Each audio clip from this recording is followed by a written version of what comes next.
မင်္ဂလာပါခင်ဗျာစောက်လုပ်ရေးလုပ်ငန်းခွင်တစ်ခုရဲ့အထက်မြင့်ပေါ်မှာအင်ဂျင်နီယာချုပ်ဂျွန်ဂါရက်တယောက်အလုပ်တွေအဆင်မပြေလို့စိတ်တို့ဒေါသထွက်နေပါတယ်ဒါပေမဲ့သူကားမောင်းပြီးပြန်ထွက်လာတဲ့အချိန်မှာတော့ရေဒီယိုကနေထူးဆန်းတဲ့သတင်းတစ်ခုကြီးညာလာပါတယ်အဲ့ဒါကတော့ကလပ်လို့ခေါ်တဲ့ကြေတခွန်အစ်စ်တစ်ခုကဘာနာကနေဖြတ်ပြန်လိမ့်မယ်တဲ့သိပ္ပံပညာရှင်တွေကတော့ဘာမှစိုးရင်စရာမရှိဘူးအန်တီရဲ့မရှိဘူးလို့အာမခံနေကြပေမဲ့ဂျွန်ကတော့စိတ်ထဲတစ်ခုခုကိုခံစားမိနေတယ်လို့တိတ်တဆိတ်ပဲနားထောင်နေခဲ့ပါတယ်ဂျွန်တယောက်အင်ကိုပြန်ရောက်လာတဲ့အခါသူ့မျက်နှာမှာတောကားအရိပ်တွေဖုံလွှမ်းနေပါတယ်ဒါဟာအလုတ်ကြောင့်တည်းမဟုတ်ပဲသူ့ရဲ့ပုဂ္ဂိုလ်ရေးပြဿနာကြောင့်ပါအိမ်ထဲဝင်လိုက်တော့သူ့ဇနီးအဲလီဆင်ကစပိန်စီးဆက်ပေါ်မှာလေ့ကျင့်ခန်းလုပ်နေရင်ဂျွန်ကိုလှည့်တော့မကြည့်ပါဘူးသူတို့သားလေးနေတန်ရဲ့မွေးနေ့ပွဲအတွက်စကားပြောဖြစ်ကြပေမဲ့လင်မယားနှစ်ယောက်ကြားကဆက်ဆံရေးကအေးဆက်တင်းမာလုံးနေတာကိုသူတို့ပြောတဲ့စကားလုံးတွေထက်အကြည့်တွေကပိုပြီးသက်သေပြနေပါတယ်အဲ့ဒီတင်းမာမှုတွေကိုဖြိုခွဲလိုက်တာကတော့သားလေးနေတန်ပါပဲသူကအဖေဖြစ်သူကိုမြင်တာနဲ့ဝမ်းသာအားရပြေးဖတ်ပါတော့တယ်ဒါအဖနှစ်ယောက်နေတန်အခန်းထဲမှာကျဲတကွန်ပုံလေးတွေဆွဲရင်ခဏတာပျော်စရာအချိန်လေးရခဲ့ပေမဲ့စိတ်မကောင်းစရာအရှိတရားတစ်ခုကရှိနေပြန်ပါတယ်အဲ့ဒါကတော့သားလေးနေတန်ဟာစီးချိုယောဂအခန်းရှိလို့အင်ဆူလင်ဆေးကိုအမြဲအမိပြုတ်နေရတာပါအဲ့ဒီညမှာတော့ဂျွန်တယောက်ဧည့်သည်ခန်းထဲမှာတီးတန့်ခွဲအိတ်ခဲ့ပြီးသူတို့အိမ်ထောင်ရေးကိုပြန်ပြင်ဖို့ကြိုးစားနေစေဖြစ်တာကိုပြသနေပါတယ်နောက်တစ်နေ့မနက်မှာလဲကျဲတကွန်အသေးစားလေးတွေကဘာပေါ်ကျနိုင်ပေမဲ့မစိုးရိမ်ကြဖို့သတင်းတွေကဆက်ပြောနေတော့မှာပဲဂျွန်လဲသားလေးရဲ့မွေးနေ့ပါတီအတွက်အသားကင်ဆက်ကိုပြင်ဆင်နေတော့ဇနီးဖြစ်သူကလိုအပ်တဲ့ပစ္စည်းအချို့တွားဝယ်ခိုင်းတာမို့သားလေးကိုခေါ်ပြီးဈေးဝယ်ထွက်ခဲ့ပါတယ်ဈေးဆိုင်နဲ့ရောက်တဲ့အချိန်မှာတော့လူအားလုံးကောင်းကင်ကြီးကိုမြည်ကြည့်ပြီးမှင်တက်ကုန်ကြပါတယ်အကြောင်းကတော့နေခင်းကြောင်တောင်ကြီးမှာကြေးတကွန်ကြီးဟာကောင်းကင်ရံကိုမီးလောင်ပြင်အမာရွတ်ကြီးလို့ဖြတ်တန်းသွားတာကိုမြင်လိုက်ရလို့ပါပဲအဲ့ဒီအချိန်အတိအကျမှာပဲဂျွန်ရဲ့ဖုန်းထဲကိုတမတရဲ့အရေးပေါ်တတိပိချက်ဖုန်းခေါ်ဆိုမှုတစ်ခုဝင်လာပါတယ်ဖုန်းထဲကနေသူနဲ့သူ့မိသားစုကိုစစ်တပ်ရဲ့လုံခြုံရေးခိုးလုံရစခန်းကိုအမြန်ဆုံးရွှေ့ပြောင်းဖို့ရွေးချယ်ခံရကြောင်းအကြောင်းကြားလာတာပါအစမ်းဆုံးကဈေးဆိုင်တွေကတခြားဘသူဖုန်းမှာအဲ့ဒီ message မဝင်ပါဘူးဂျွန်တယောက်ကြောက်စိတ်တွေဝင်လာပြီးနေတန်းကိုခေါ်ကအိမ်ကိုအမြန်မောင်းပြန်ခဲ့ပါတယ်လမ်းမှာလည်းစစ်ကားတွေနဲ့စစ်လီရင်တွေဆန့်ကျင်ဘက်အတိုင်းပြေးလွှားနေတာကိုမြင်တော့အချီနေတခိကိုမဟန်တော့တာကိုသူရိပ်မိလိုက်ပါပြီဂျွန်အိမ်ပြန်ရောက်တော့အခြေအနေကိုမသိတဲ့ဧည့်သည်တွေကမွေးနေ့ပွဲမှာပျော်နေကြတော့မှာပဲအဲ့ဒီချိန် TV သတင်းမှာကျဲတခွန်အပိုင်းအစတစ်ခုသမုတ်တရားတဲ့ကြားလိမ့်မယ်လို့ပြနေလို့ကလေးတွေကပျော်ပျော်ပါပါကောင်တာဆင်းလုပ်နေကြပါလေ3 2 1ဒါပေမဲ့ဘာသာမှမကြားရပဲခဏကြာမှာတော့မြင်းကလေးလိုပြင်းပြင်းထန်ထန်တုံခါသွားပြီးမှန်တွေအားလုံးကွဲထွက်ကုန်ပါတယ်ဟုတ်ပါတယ်အဲ့ဒီအပိုင်းစားဟာသမုတ်တရားတွေမကြပဲဖလော်ရီဒါပြည်နယ်ပေါ်ကြာရောက်သွားပြီးမြို့တစ်မြို့လုံးပြာကျပျောက်ကွယ်သွားခဲ့ပါပြီအားလုံးထိတ်လန့်တုန်နှုတ်ကုန်ကြချိန်မှာပဲဂျွန်ရဲ့ဖုန်းနဲ့သူတို့အိမ်က TV မှာပါသူတို့မိသားစု3ယောက်သားလျင်ခိုးလုံဝင်ရတဲ့ QR code အရေးပေါ် message ကြီးပေါ်လာပါတယ်ပဝန်းကျင်ကတငယ်ချင်းတွေကသူတို့မပါတာသိသွားတဲ့အခါအိမ်ထဲမှာယုံရင်းဆန်ခတ်ဖြစ်ကုန်ပြီးအကြည့်တွေကပြောင်းလဲကုန်ပါတယ်ဂျွန်နဲ့အလီဆန်တို့ကတော့အချိန်မရှိတော့တာမို့တားအတွက်အင်ဆူလင်ဆေးတွေနဲ့ချိတ်ခါတွေကိုအမြန်ကမှုရှုထုထုတ်ပို့ကြရပါတော့တယ်သူတို့ကားမောင်းထွက်တဲ့အချိန်မှာပဲကဘာကြီးကို2ရက်အတွင်းအလုံးစုံဖျက်ဆီးပစ်မဲ့ Planet Killer ကဘာဖြတ်မဲ့အပိုင်းအစကြီးလာနေပြီဆိုတဲ့သတင်းဆိုးကြီးထွက်လာပါတယ်ကားနာကိုအိမ်နီးနားချင်းတယောက်ပြေးလာပြီးသူ့သမီးလေးကိုပါခေါ်သွားပေးဖို့ငိုယူတောင်းပန်ပြီးမဲ့ဂျွန်တို့ရရက်ဆက်ဆက်ငင်းပယ်ခဲ့ရပါတယ်စင်းရင်ထဲပါတဲ့သူပဲလီတက်စခန်းနဲ့ပြီးဝင်မှာမဟုတ်ရင်အားလုံးအခက်တွေ့မှာမို့ပါလမ်းမတွေပေါ်မှာတော့ဈေးဆိုင်တွေအလူခံနေရပြီးတကဘာလုံးဖယုတ်ဖျဲဖြစ်နေပါပြီလမ်းပေါ်မှာကားတွေပိတ်ညက်နေလို့ဂျွန်ကလမ်းကြားကနေဖြတ်မောင်းခဲ့ရပါတယ်ရေဒီယိုကတော့လူသားမျိုးသုံးမဲ့အန်ဒီရဲလို့တရားဝင်ကြီးညာနေပါပြီသူတို့လေတပ်စခန်းကိုရောက်တဲ့အခါတကားဝမှာအသက်လူချင်းတဲ့လူအုပ်ကြီးကတန်းစကားတွေကိုတွန်းတိုက်အော်ဟစ်နေကြပါတယ်ဂျွန်ကသူ့ဖုန်းကကုတ်ကိုပြလိုက်တာကြောင့်စစ်သားတွေကစခန်းအတွင်းထဲပေးဝင်လိုက်ပြီးခိုးလုံခွင့်လက်ပတ်တွေပတ်ပေးပါတယ်ဒါပေမဲ့လေရင်ပေါ်တက်ခါနီးမှ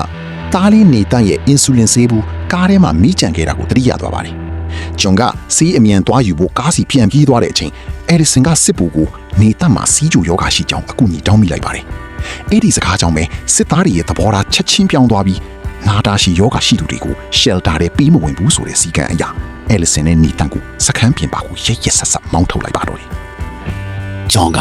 အင်ဆူလင်ဆေးဘူးကိုရအောင်ယူပြီးလေရင်တွေစီပြန်ပြေးလာပေမဲ့စူညံတန်တွေကြောင့်ဇနီးနဲ့သားအပြင်ထုတ်ခံရတာကိုလုံးဝမသိရှာပါဘူးသူလေရင်ပေါ်တက်ပြီးအဲလီဆန်တို့ကိုလိုက်ရှာနေတော့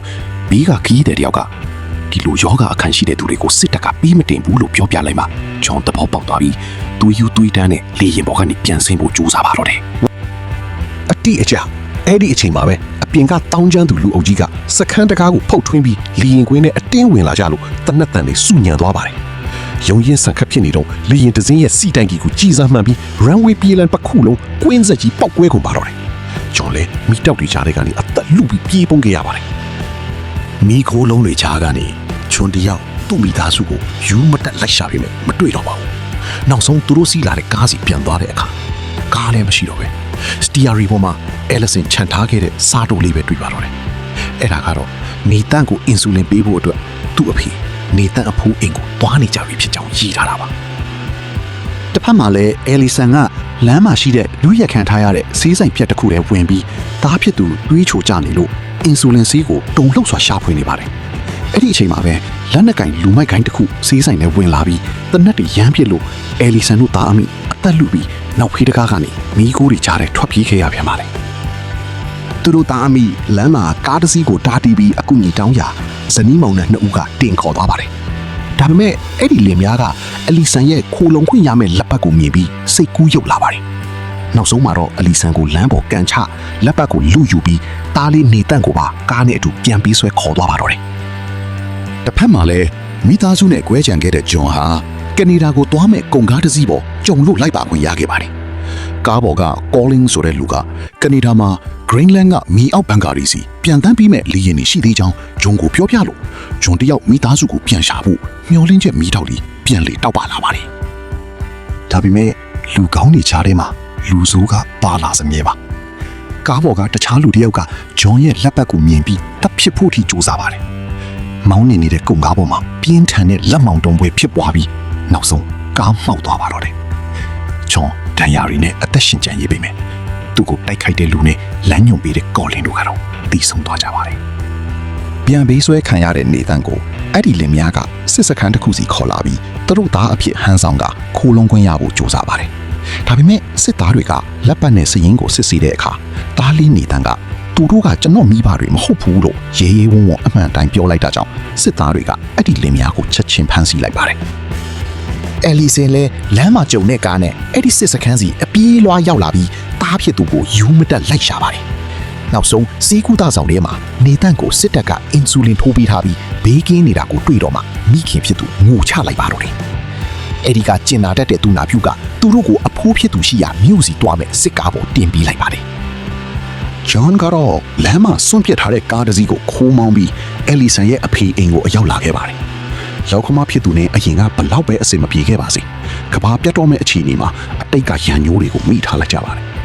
ခဏအကြာမှာပဲအဲလီဆန်လေးသားအမိဖုံးဆက်လာလို့သူတို့အားလုံးအဖိုးဖြစ်သူအိမ်မှာပဲဝမ်းသာအားရပြန်လဲဆုံစည်းမိကြပါတော့တယ်မိသားစုပြန်ဆုံပြီဆိုတော့ဂျွန်ကကနေဒါကနေ Greenland ကိုသွားမဲ့လေယာဉ်တွေရှိတဲ့အကြောင်းပြောပြပြီးအားလုံးတူတူထွက်ပြေးဖို့ပြင်ပါတယ်ဒါပေမဲ့ဇနီးဖြစ်သူရဲ့အဖေအိုကြီးကတော့သူမလိုက်တော့ပဲဒီမြေမှာပဲအဆုံးသက်ကိုရင်ဆိုင်မယ်လို့ညင်းဆိုပါတယ်အဲ့ဒီအချိန်မှာပဲကဘာပြက်မဲ့အပိုင်းအစကြီးတခုထက်ကျလာပြီးကဘာမြေကြီးဆက်ဆက်ခါတုံခါသွားပါတယ်အချိန်မရှိတော့တာကြောင့်သူတို့မျက်ရည်တွေနဲ့နှုတ်ဆက်ကြရပါတယ်အဲလီဆင်ရဲ့အဖေကဂျွန်ကိုသမီးနဲ့မိကိုစောင့်ရှောက်ဖို့အနက်တလက်ပေးလိုက်ပြီးယုံယုံကြည်ကြည်နဲ့လွတ်လိုက်ပါတယ်ကားမောင်းထွက်လာရင်ဂျွန်နဲ့အဲလီဆင်တို့လည်းတယောက်ကိုတယောက်နားလေခွင့်လွတ်ပြီးအသက်ရှင်အောင်ရုန်းကန်ဖို့ကတိပြုကြပါတယ်ဒါပေမဲ့လမ်းခရီးကငရဲလူပါပဲလမ်းမှာစစ်စီးရေးဂိတ်တွေပိတ်နေတော့ကောင်းကင်ကနေမိခိုးလုံးတွေကျေးရခုံအပိုင်းအစတွေမိုးရွာသလိုဘုံဘုံတိုင်းတိုင်းကျလာပြီးကားတွေပောက်ကွဲကုန်ပါတယ်ဂျွန်တို့မိသားစုကားပေါ်ကဆင်းပြီးတရားအောက်မှာလာပုံးနေတဲ့လူအုပ်ကြီးစီအသက်လူပြေးကြရပါတယ်တရားအောက်ကိုရောက်ခါနီးမှာကားတစ်စီးထဲမှာလူတစ်ယောက်ညှက်ပြီးမီးလောင်တော့မဲ့အခြေအနေကိုဂျွန်မြင်သွားပါတယ်ကဘာပြက်ပြီးအားလုံးကိုယ့်အသက်ကိုလူနေကြပါမယ်ဂျွန်ကတော့အသက်အန္တရာယ်စွန့်ပြီးအဲ့ဒီလူကိုကယ်တင်ခဲ့ပါတယ်နောက်ဆုံးတော့သူတို့ကနေဒါနယ်စပ်ကိုကန်ကောင်းထောက်မှစွာဖျက်ချော်နိုင်ခဲ့ပါတယ်ရေဒီယိုသတင်းတွေအရကဘာသက်ရှိ85ရာခိုင်နှုန်းကျော်ပျက်စီးတော့မယ်လို့သိရပြီးအချိန်ကမိနစ်ပိုင်းပဲလိုပါတော့တယ်နှင်းဖုံးနေတဲ့ကနေဒါလေကွင်းတစ်ခုမှာနောက်ဆုံးထွက်ခွာမဲ့လေရင်ငယ်တစ်စင်းကိုဂျွန်ကကားနဲ့ပိတ်ရက်ပြီးအတင်းတားစီကလေရင်မိုးကိုတောင်းပန်ပြီးမိသားစုလိုက်အတင်းလိုက်ပါခွင့်ရခဲ့ပါတယ်လေရင်ပေါ်မှာဂျွန်တယောက်ပင်ပန်းလုံးလို့အိပ်ပျော်သွားပြီးသူတို့ရဲ့ပျော်စရာအတိတ်တွေကိုအိမ်မက်မက်နေပါတယ်သူပြန်နိုးလာတဲ့အချိန်မှာတော့လေရင်က Greenland ကျွန်းပေါ်ရောက်နေပါပြီ ကောင်းကင်ကအီးချမ်းနေပုံရပေမဲ့ရုတ်တရက်ပဲသမုဒ္ဒရာတွေကိုတီယာမအပိုင်းအစကြီးတစ်ခုထပ်မံကြားရောက်သွားပါတယ် ပြင်းထန်တဲ့လေလိုင်းတောင်ကြောင့်လေရင်အင်ဂျင်နှလုံးစလုံးပျက်စီးသွားပြီးရေခဲပြင်ပေါ်ကိုပြတ်ကျပါတော့တယ်။လေရင်မှုတွေတိဆုံးကုန်ပေမဲ့ဂျွန်တို့မိသားစုနဲ့တခြားခရီးတဲ့အချို့အသက်ရှင်ခဲ့ပါတယ်။အဝေးမှာဆင်းသက်နေတဲ့စစ်လေရင်တစ်စင်းကိုမြင်လို့ရေခဲပြင်ကိုဖြတ်ပြီးအပြေးသွားကြပါတယ်။စစ်သားတွေကသူတို့ကိုကားတွေနဲ့မြေအောက်ဘန်ကာထဲအမြန်ခေါ်သွားပါတယ်။အထဲရောက်တော့ Planet Killer ကဘာဖြတ်မဲ့ကြေတကုံကြီးကဘာလေထုထဲဝင်လာပြီးဆိုတဲ့ဥတော်တန်တွေစူညံသွားပြီးဘန်ကာတကားကြီးဝုန်းကနေပိတ်သွားပါတယ်။ဂျွန်ကသူ့မိသားစုကိုတင်းတင်းဖတ်ထားရင်ကဘာကြီးတစ်ခုလုံးအဖြူရောင်အလင်းတန်းကြီးအဖြစ်ပြချသွားပါတယ်။အချိန်9လကြာသွားခဲ့ပါပြီ။ကဘာမြေပြင်ပေါ်မှာမြို့တွေကပြာမှုဖြစ်နေပြီးတောင်တန်းတွေပြိုပြက်ကမီးခိုးမျိုးတွေဖုံးလွှမ်းနေပါတယ်။အဲ့ဒီအချိန်မှာပဲရေဒီယိုလိုင်းတစ်ခုကနေဓာတ်ရောင်ကြီးတင်းမှုကင်းစင်သွားပြီးအသက်ရှင်ကျန်ရစ်သူတွေရှိပါတယ်ဆိုတဲ့သတင်းစကားထွက်ပေါ်လာပါတယ်။ဘန်ကာတကားကြီးပွင့်ဟာလာပြီးဂျွန်၊အယ်လီဆန်နဲ့နေတန်တို့မိသားစုကဘာမြေပြင်တစ်ပေါ်ကိုချီချလိုက်ပါတယ်။ပျက်စီးသွားပြီမဲ့ကောင်းကင်မှာငှက်ကလေးတစ်ကောင်ပြန်တန်းနေတာကိုမြင်လိုက်ရလို့တက်ရှိပြီးပြန်လေရှင်တန်တော့မဲ့လက္ခဏာကိုပြသနေပါတယ်။ကဘာတိုက်ကြီးအသီးသီးကရေဒီယိုလိုင်းတွေအပြန်အလှန်ချိတ်ဆက်မိသွားပြီးလူသားမျိုးနွယ်တွေကဘာပြက်ကတ်ကနေလွတ်မြောက်ကအသစ်တပံပြန်လေမွေးဖွားခြင်းနဲ့ဇလံပြီးဆုံးသွားပါတော့တယ်